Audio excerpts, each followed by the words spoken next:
Olá, sejam bem-vindos à Companhia do Expresso de Felgueiras, que hoje se encontra numa lindíssima casa, um espaço de referência do centro da cidade sede de concelho. Estamos naquela que é uma das empresas mais antigas no fabrico de doçaria tradicional em Portugal. Estamos na famosa Casa Museu de Ponteló de Margaride, um negócio que conta já com quase 300 anos de atividade e que se orgulha de ter o título de fornecedor da Casa Real Portuguesa. Vamos conhecer um bocadinho este magnífico espaço onde nos encontramos, um pouco da sua história, as atividades atuais deste setor e esperemos nós também conseguir aqui um pouco daquele que é o segredo do sucesso desta iguaria, que é Ex Libris do Concelho de Felgueiras. Para nos acompanhar nesta conversa temos Guilherme Lickfold, a quem eu agradeço desde já esta disponibilidade para nos receber aqui. Guilherme, um negócio fundado em 1730, como indica esta placa que temos aqui atrás de nós, portanto quase 300 anos, que já passou de geração em geração. Presumo que para si seja um orgulho, naturalmente, ser gerente deste negócio, mas ao mesmo tempo arrisco a dizer que isto acarreta uma grande responsabilidade. Sim, é um bocadinho de tudo. É um orgulho, porque pronto, é uma empresa já com muita história, muitos anos, muita tradição. E uma responsabilidade porque para quem está à frente de uma empresa, isto que estamos numa área de atividade, mas qualquer empresa é sempre um risco, é um negócio, é como tudo, mas a responsabilidade é muito maior sabendo que por aqui já passou muita gente, já passaram várias pessoas que deram sempre seguimento ao negócio e por isso espero que continue e que alguém consiga seguir o negócio, por isso a minha responsabilidade é pelo menos preservá-lo, o ideal seria melhorá-lo ainda, e dar depois seguimento a alguém que siga depois o negócio. Nós já vamos falar um bocadinho da atualidade e das atividades que vocês desenvolvem, mas vamos um bocadinho lá atrás. A vossa história, portanto, ela é longínqua, sabemos que até está documentada. Pronto, em termos de referências... O que é que nos pode dizer dos pontos mais marcantes? Porque ela é muito longa e não vale a pena estar aqui. Mas eu resumo um bocadinho, então, em termos de referências históricas, os pontos principais, o 1730 é as primeiras referências que existem ao fabrico do pão de ló de Margaride, que deu origem a esta empresa. O facto de ter vindo para aqui em 1900 nas instalações que nos encontramos atualmente. Em termos históricos, a atribuição da designação de fornecedor da Casa Real em 1893, primeiro tinha sido pela Casa de Bragança em 1888, na altura Dom Carlos ainda não era rei de Portugal, passou a ser mais tarde, então em 1893 foi distinguida com a atribuição da designação de fornecedor da Casa Real. Depois, ao longo destes anos, de várias visitas de primeiros ministros, presidentes da República, portanto, depois há uma série de acontecimentos relevantes na história desta empresa, porque, pronto, é uma referência neste concelho e estamos localizados mesmo no centro da cidade, para nós é também uma vantagem e, por isso, há muitos acontecimentos relevantes ao longo destes anos.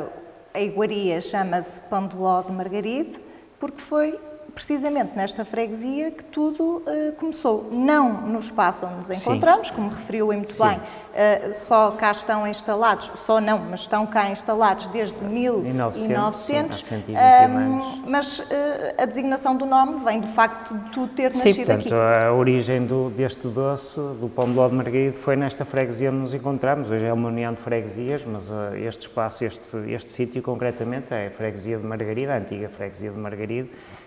Portanto, e esse facto deu origem ao nome que lhe está atribuído ainda hoje, do pão de ló de Margaride.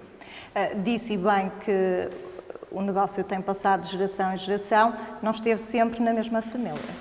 Não, é assim, houve sempre uma relação familiar. No início não havia uma relação familiar. Quem dava seguimento ao negócio era a pessoa que normalmente ajudava na produção do mesmo, nas primeiras duas pessoas que estiveram à frente desta empresa. Depois, a partir da Leonor Rosa da Silva, que foi a pessoa que trouxe a empresa para estas instalações e que foi a pessoa que estava à frente da empresa com a tal atribuição da designação de fornecedor da Casa Real, é que houve uma relação familiar entre as pessoas que estavam à frente desta empresa. A Leonor Rosa da Silva já tinha sido casada com 3 senhores diferentes na altura, portanto a empresa, quando ela morreu, não tinha filhos, ficou para o último marido.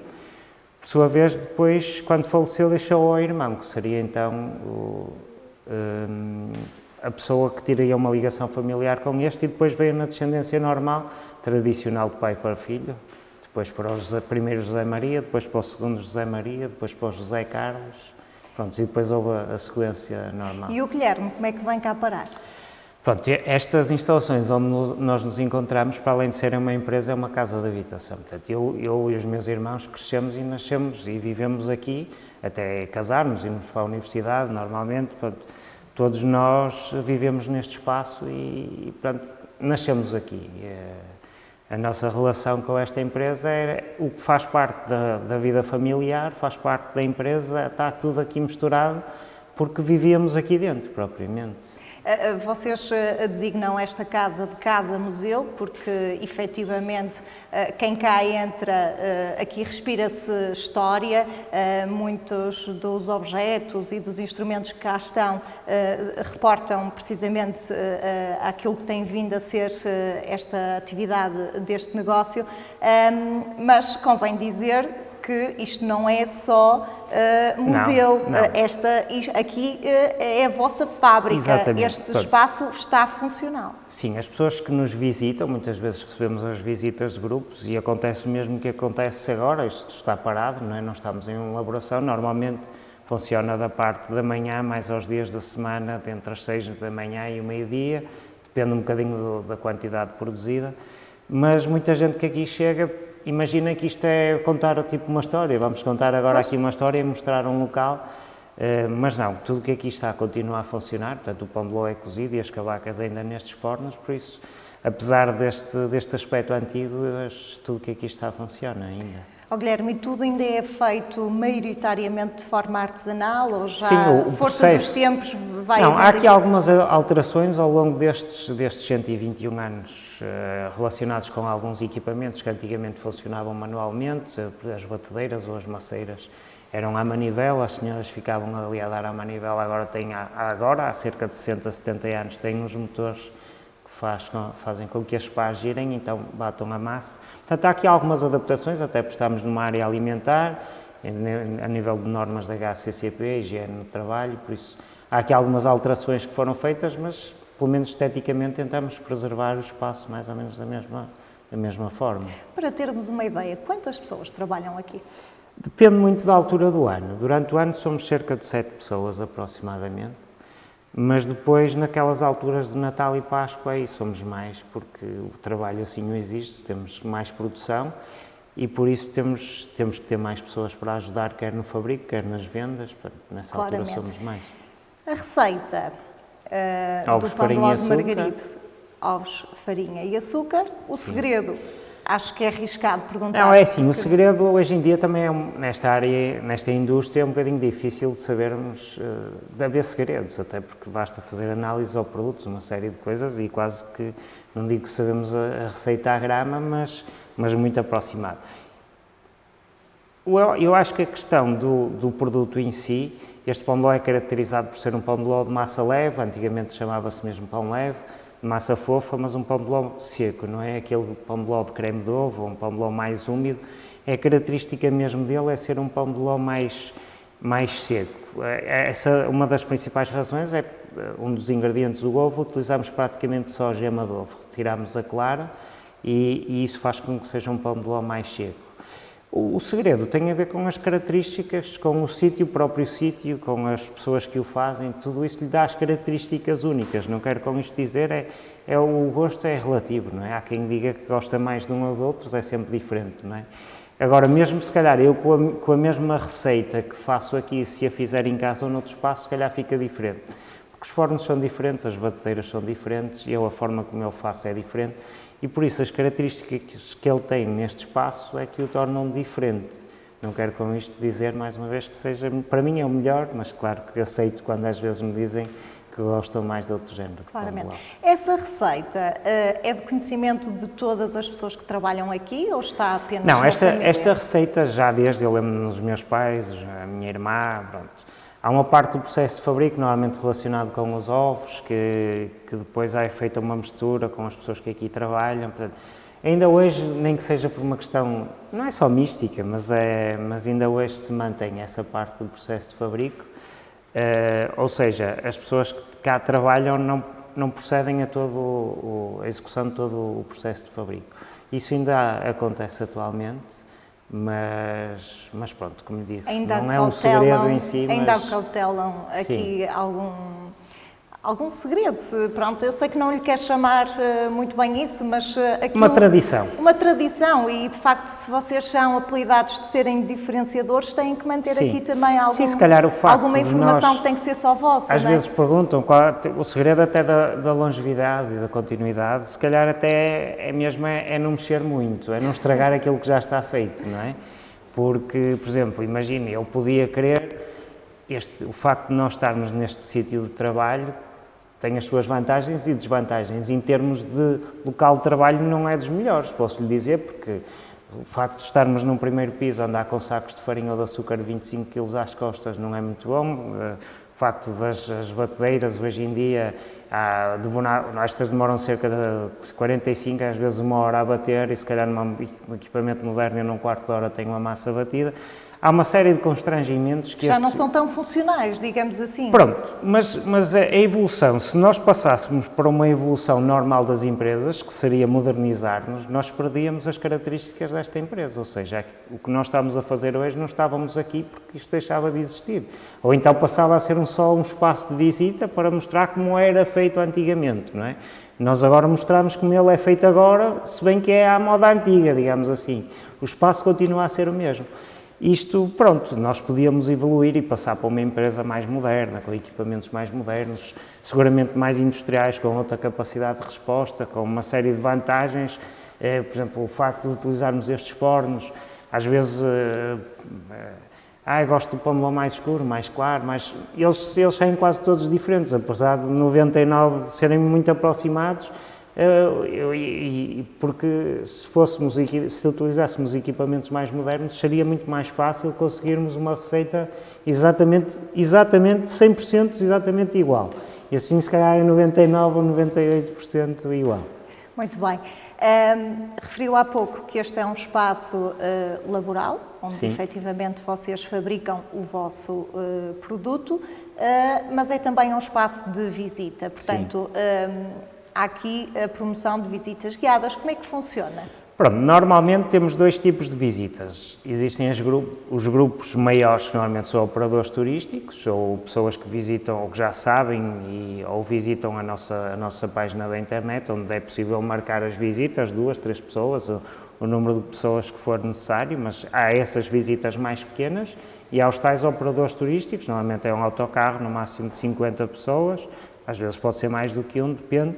Mas pronto, foi uma coisa que fomos começando há alguns anos atrás, tinha vindo sempre em crescimento, tivemos a partir do ano passado, o Covid, não é? E parou completamente. Está suspensa essa atividade? Não, agora neste momento não. Amanhã temos aqui outro grupo, pronto, temos tido, mas claro que notamos que esta atividade foi fortemente afetada com a questão do Covid, mas tivemos aí muitos meses, nós o ano passado, portanto, a Covid iniciou-se em março, estivemos praticamente parados até agosto, setembro e outubro penso que houve alguma atividade, depois parou completamente outra vez até abril, maio deste ano. Depois houve ali uma fase com muitos grupos, antes do verão, agosto normalmente não é o mês de muitas visitas, e agora temos tido alguma regularidade, temos, pronto, até novembro, dezembro também não é um mês que normalmente existe muitas marcações, mas até finais de novembro ainda temos algumas visitas. Guilherme, pegando neste tema da pandemia que introduz e que efetivamente eu também ia pegar, como é que se dá a volta? Uma situação que ninguém está à espera? Ao início não se dá a volta, fica-se quieto porque não há muito a fazer, até porque nenhum de nós sabia o futuro, não sabia sequer a gravidade da situação. Hoje com a vacina e tudo isso estamos muito mais seguros, mas na altura muita gente nem saía de casa, imaginava-se apanhar-se, morria logo, qualquer coisa, não é? Portanto, naquela altura imediata nós fechamos, nós tivemos... E pararam totalmente a atividade? Paramos, nós paramos, não sei se foram 2, 3 semanas, não sei, houve uns dias que fechámos completamente. Nem vendas online? Eu acho não que procura. Parámos completamente, parámos, nós estivemos mesmo parados naquelas primeiras semanas, depois fomos retomando, mas muito devagar, porque o consumo era quase inexistente, apesar de estarmos abertos. Havia muito poucas procura, muito poucas pessoas a adquirir os produtos e depois é um processo muito lento, devagarinho e tal. Fomos no início, lembro-me que houve, naquelas primeiras 2, 3 semanas parámos completamente, depois começámos com a questão do site, com as entregas na região do Porto, normalmente temos muitos clientes na zona do Porto, e fomos fazendo entregas porta a porta, digamos assim, para tentar ao menos reiniciar um bocadinho o processo e depois foi devagarinho, não é? Pois podemos dizer que já estão lentamente a entrar na normalidade? Ou ainda não? Se não fosse estas 2 semanas, diria que se calhar estaremos um bocadinho na normalidade. Estas 2 semanas, que é que lhe digo, eu acho que foi um bocado paradas, muito. Em termos de... Eu estou a excluir os grupos. Do dia-a-dia, do dia a dia. Claro que isto são alturas do ano, já se espero que este Natal voltemos à normalidade completa, porque para já ainda não houve uma altura das principais Natal, Páscoa, que fosse completamente normal, digamos assim, entre aspas, mas já está muito melhor do que nós. Portanto, isto foi em março, nós passámos uma Páscoa de Abril em plena pandemia. Abrimos, mas claro, muito pouco movimento, mas abrimos e dentro do que toda a gente imaginou que era zero, foi alguma coisa, portanto, foi melhor que nada.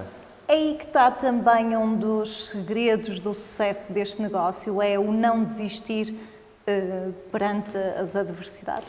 Eu acho que todos os negócios, principalmente muitos do comércio, e houve alguns setores agora que certamente até saíram beneficiados, mas foram exceções, mas a generalidade... Às vezes imagina-se, aquele está à frente de uma empresa, não sei o quê, que é um mar de sonhos e tal, mas há muitas noites sem dormir porque há muitas preocupações, claro, às vezes também.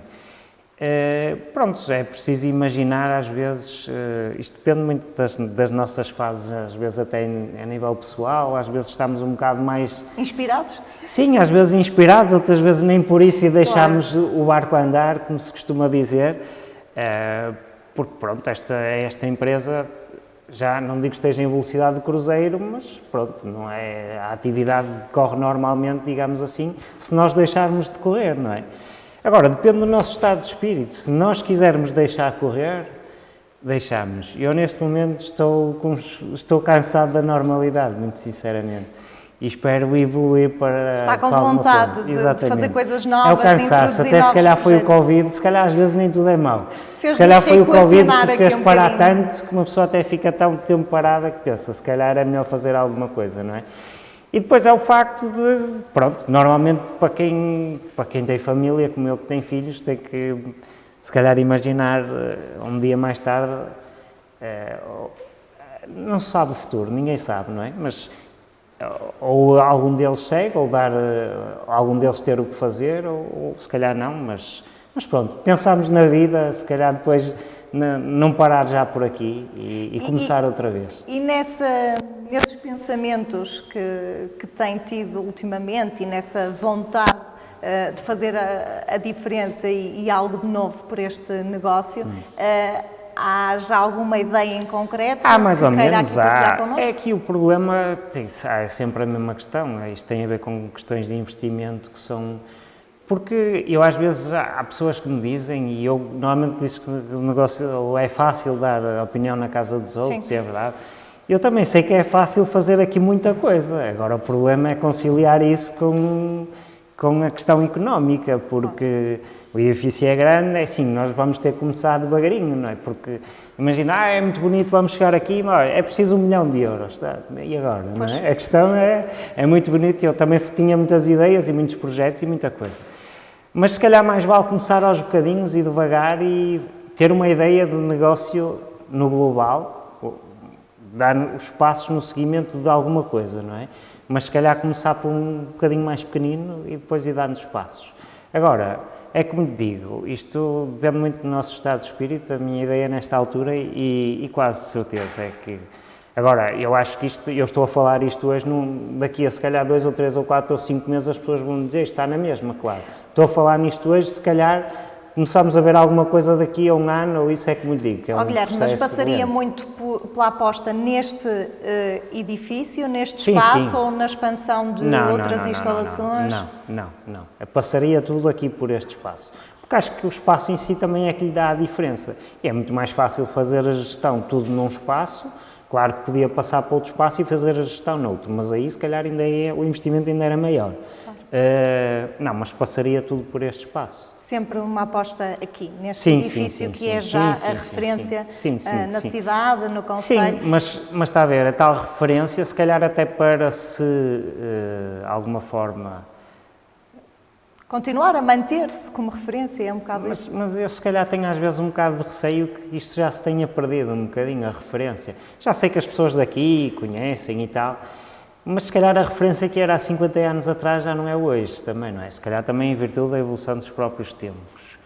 Mas se calhar era melhor isto evoluir para voltar a ser outra vez outra grande referência do concelho, porque vou a muitos sítios e há muitas pessoas que conhecem Pão de Ló de Margaride e às vezes conhecem esta empresa e pronto. Mas pronto, é como se calhar se pudesse dar algum relevo ainda mais importante, ainda era melhor. Os vossos clientes não são só pessoas de Felgueiras, naturalmente. Onde é que chega hoje o Pão de Ló de Margaride? Nós temos muitos diferentes tipos de clientes. Temos o cliente tradicional, normal, que vem ao nosso balcão comprar os produtos. Temos os clientes para onde fazemos, os clientes particulares para onde fazemos envios para diversos locais de Portugal. Temos os clientes lojas que revendem os nossos produtos, temos os clientes empresas, quer de Felgueiras, fábricas de calçado ou outras, que são nossos clientes mais nestas alturas como o Natal, que agora se aproximam, muitos para oferecerem a clientes, a colaboradores, pronto, depende. Temos muito tipo de clientes, das mais diversas zonas do país e desde particulares a empresas. Dentro das empresas, os revendedores e as empresas clientes finais que depois compram em maior número, muitas vezes para oferecer a outras pessoas. Guilherme, se quiséssemos ter uma ideia da quantidade de Pão de Ló que produzem diariamente, depende muito das alturas do ano. Pronto, Natal e Páscoa, as duas épocas principais, nessas alturas temos os 2 fornos a trabalhar. Os fornos são relativamente diferentes um do outro em termos de dimensão. O forno, um dos fornos leva 33 kg de pão de ló, o outro leva 44, ou seja, os 2 fornos levam cerca de 77 kg de pão de ló. E nós depois depende do número de vezes que fazemos isto, como disse, no Natal e na Páscoa fazemos isto continuamente durante pelo menos uma semana, fazemos isto sempre. Não digo 24 horas por dia, porque não, normalmente começamos às 6 da manhã, paramos, depende, a hora de parar depende da procura, não é? Se nós temos um local onde vamos armazenando o pão de ló e vamos medindo mais ou menos, se está mais ou menos naquilo que precisamos, se não está, se está abaixo. Às vezes acontece não estarmos preparados e infelizmente as pessoas terem de esperar porque não há, pronto, porque também é muito difícil, às vezes as pessoas vêm e dizem, não percebo, não há, não percebo, é assim. Não percebe? Porque é assim, eu às vezes, se nós fizéssemos, mas depois não apareciam os clientes como era. É assim, a pessoa vinha e havia, mas se a pessoa não vier, ele vai ficar. E é assim, nós também não vamos vender se não está nas devidas condições, não é? Por isso às vezes é um trabalho um bocadinho ingrato. É sempre muito difícil nós conseguirmos acabar normalmente um Natal e uma Páscoa de forma a que o pão de ló fique mais ou menos dentro nas mesmas medidas. Pois, porque o saber parar às vezes é difícil, porque nós não sabemos, quer dizer, agora com a experiência ao longo dos anos vamos mais ou menos tendo uma ideia, porque às vezes é um bocadinho difícil saber quando é que devemos parar, porque não sabemos quando é que não sabemos, nós não controlamos os clientes, não estamos ali à entrada a mandar vir, vem agora e para, não é?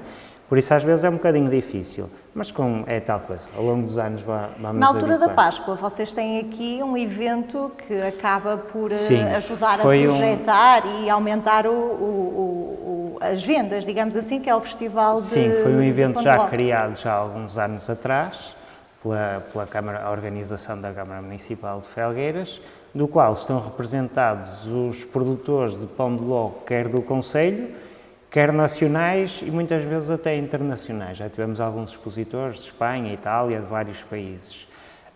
Pronto, a ideia é ser o tema principal o pão de ló. Claro que depois, por exemplo, no caso da nossa empresa, nós temos o pão de ló e as cavacas, mas depois até a nível local há empresas que produzem outros doces. O tema principal é o pão de ló, mas não é exclusivo do pão de ló. Toda a gente pode levar os produtos que produzir. Mas pronto, é ser... Mas para vocês é importante marcar presença? Sim. É importante, é um evento, é o único evento onde nós estamos presentes fora das nossas portas. Há outras empresas aqui em Felgueiras que estão presentes em vários eventos a nível nacional. Nós é o único por ser da terra, pronto, e na altura, no início, ajudámos na organização do evento e é o único que fazemos. O Festival do Pão de Ló, desde as primeiras edições, tem vindo sempre a... Foi uma surpresa no início, em termos de vendas, porque ninguém estava preparado. Eu lembro no primeiro e segundo ano, ninguém estava preparado. Foi tudo com meia dúzia de coisas e andou tudo a correr de um lado para o outro. Superou muito, superou. Depois houve ali uma fase, estagnou um bocado, a última edição, porque foi realizado sempre no Mosteiro de Pombeiro, mas depois passou para o centro da cidade, mas só chegou a haver uma edição porque, entretanto, depois do ano passado, com a questão da pandemia, não houve. Eu espero que no próximo ano já se realize novamente, não sei, o futuro é um bocadinho incerto, apesar de achar que acho eu que está mais ou menos controlado, mas eu não sou técnico de saúde, não sou da área, por isso é quase como no Totoloto, é uma opinião, mas eu espero que no próximo ano, eu agora assim de memória não sei, mas deve ser em abril, a Páscoa, por isso normalmente é sempre é o fim de semana anterior ao da Páscoa, exatamente. Ao da Páscoa. Muito bem. Guilherme,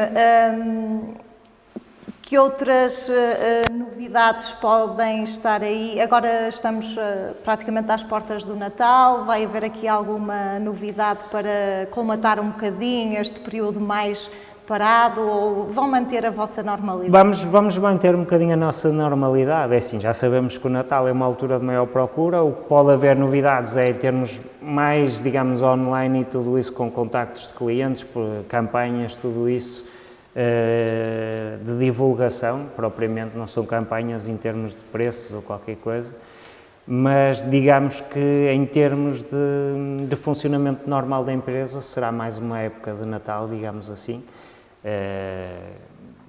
Não haverá assim grandes alterações, pelo menos para já este Natal ainda irá ser dentro dos moldes normais, tradicionais. Guilherme Lickfold, muito obrigada por esta disponibilidade para nos receber neste magnífico espaço. Continuação de muito sucesso para o vosso negócio. Quanto a si que nos acompanhou, obrigada pela companhia. Fica o convite para passar por este belíssimo espaço de referência da cultura do Concelho de Felgueiras. Vai ver que vai valer a pena. Até uma próxima.